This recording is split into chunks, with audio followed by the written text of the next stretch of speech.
Hi students, आज हम chromatin के जो टाइप्स हैं वो देखेंगे।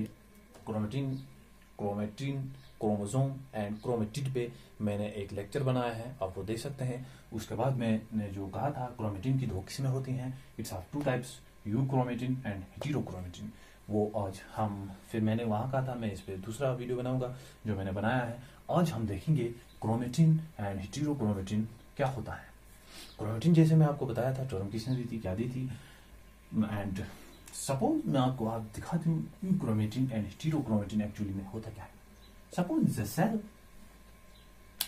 सेल का न्यूक्लियस जो है ये न्यूक्लियस में है, जहां पे क्या होगा कुछ पोर्शन ऐसा होगा,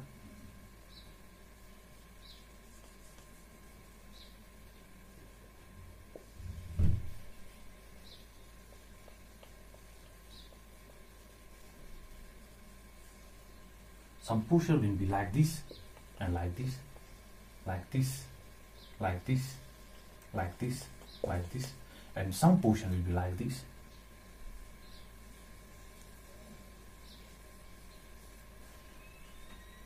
सेल है। अब जो ये वाला है इसे हम कह सकते हैं हेटेरोक्रोमेटिन, इसको भी यही कह सकते हैं, इसको तो फिर क्या कह सकते हैं यूक्रोमेटिन। ये हम सेल के अंदर किस चीज के साथ देख सकते हैं, आपको पता है एक साइंटिस्ट था whose name was Fulgin,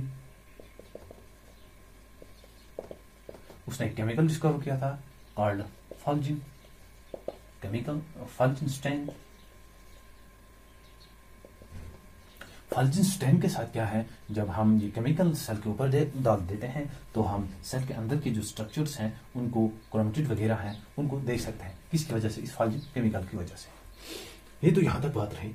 अब हमने देखा, अब हम सिंपली डिफरेंशिएट कर देंगे यूक्रोमेटिन एंड हेटेरोक्रोमेटिन। तो यूक्रोमेटिन जो है ये वाला क्या होता है, इट्स लाइटली कंडेंस्ड। ये जो पूरा कंडेंस्ड कंपैक्ट नहीं होता है, it's lightly condensed, it is lightly condensed और loosely packed.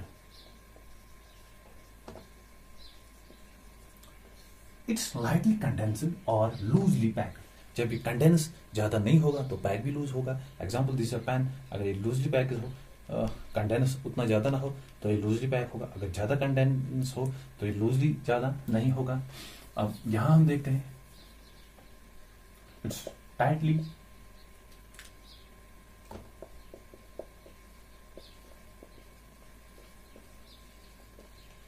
Condensed and so जब ये टाइटली कंडेंस है, ये लाइटली या लूजली पैक्ड है, ये टाइटली कंडेंस है, इसकी वजह से क्या है dark in colour and heterochromatin appears black in color, dark in color. Why it appears dark in color? Because it's a tightly condensed, tightly compacted, due to which it appears dark in color. ये dark colour में हमें मिल जाएगा जो, और हमें simply से क्या कह सकते हैं, या इट्स डार्कली स्टेन्ड। ये तो फिर क्या होगा, लाइटली स्टेन्ड होगा। समझ में आ गया। इसके बाद it contains 3% of genome which is transcriptionally active. We know what's transcription, formation of protein, DNA or RNA. It's a formation of RNA. इसमें जो जीनोम होता है that's 3% and which also transcriptionally active. ये पॉइंट इंपॉर्टेंट याद रखना। Euchromatin में 3% genome होता है and which also transcriptionally क्या होता है, एक्टिव। सो जो बच गया वो ये इसमें होगा, it contains 70% of genome, but unfortunately it's क्या है, फिर ये क्या होगा ट्रांसक्रिप्शनली इनएक्टिव। ट्रांसक्रिप्शनली इनएक्टिव होगा ये, एंड ये ट्रांसक्रिप्शनली क्या है, एक्टिव है। लेकिन जीनोम 3% है, यहाँ 97% है, डायरेक्टली कंपैक्ट होगा, उसके वजह से ये अपने इफेक्ट जो है नहीं दिखा पाएगा। This was the little idea. अब हम क्या देखते हैं, जो ये हेटेरोक्रोमेटिन है it's further of two types.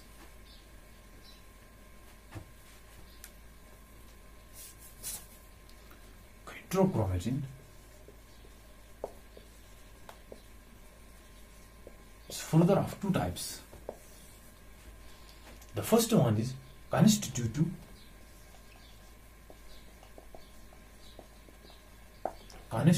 and the second one is facultative.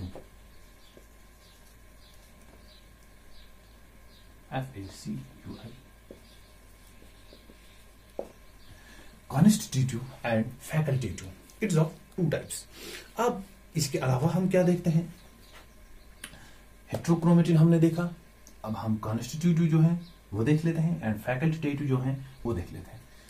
ये वाला जो होता है इट्स इनएक्टिव ऑलवेज. सिंपल है,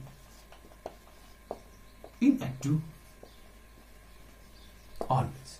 ये हमेशा जो है सेल के अंदर इनएक्टिव रहेगा, mean it doesn't show its effect. Like we have chromosomes, या एग्जांपल हम दे सकते हैं सेंट्रोमियर्स.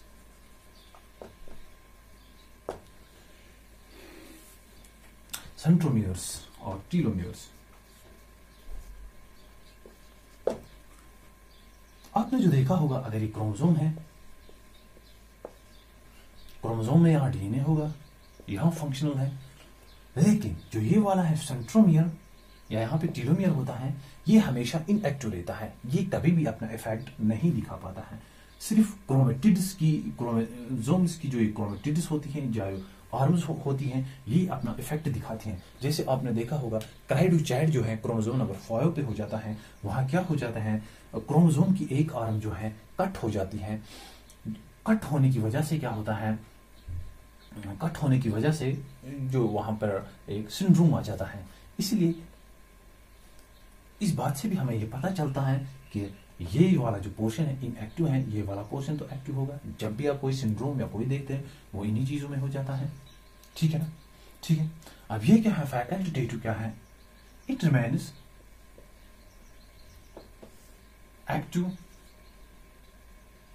इनएक्टिव.